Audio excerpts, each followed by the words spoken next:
Paalala pong muli, lalo na sa mga nagtatanong at tumatawag sa telepono, regular work day po bukas. Ibig sabihin, may pasok sa mga opisina.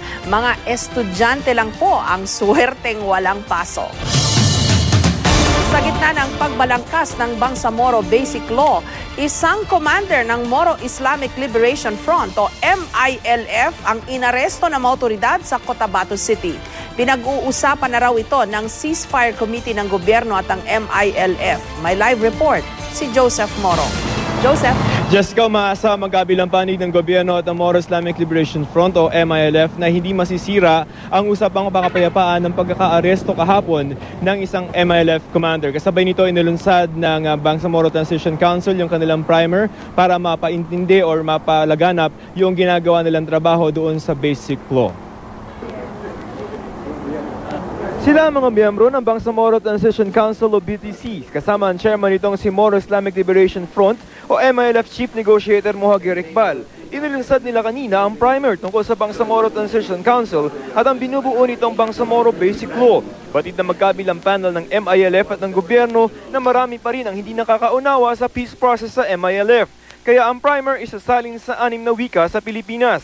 Ang Bangsamoro Transition Council ang kasalukuyang bumabalangkas ng draft ng Basic Law na magtatatag ng Bangsamoro Government kapalit ng kasalukuyang Autonomous Region in Muslim Mindanao o ARM. Sabi ni Iqbal, kaya nilang isimite ito bago ang March 31 na deadline na itinakda ng Pangulo. The level of the committee, I think the average is around 70 to 80%. But we still have to gather all the inputs, the reports from the committees and construct a whole draft for the Basic Law. We are not imagining a failure in this regard. Hinihintay naman na ang pagpirma sa Comprehensive Agreement on the Bangsamoro o CAB para masabing napirmahan na ang isang peace agreement sa MILF. Sa huling bahagi raw ng Marso ito gagawin. Matipid naman sa pahayag si Iqbal ukol kay MILF 118th Base Commander Abdul Wahid Tundok na inaresto ng pulisya sa Cotabato City kahapon. Pinag-uusapan na raw ito ng ceasefire committee sa pagitan ng MILF at ng gobyerno. It's a big problem. That's why we urge our counterpart from government really to find ways to facilitate the early release. Yes, Mr. Commander. One of the top commanders of the MILF. It's not going to break the whole thing, but we don't want it to complicate the process.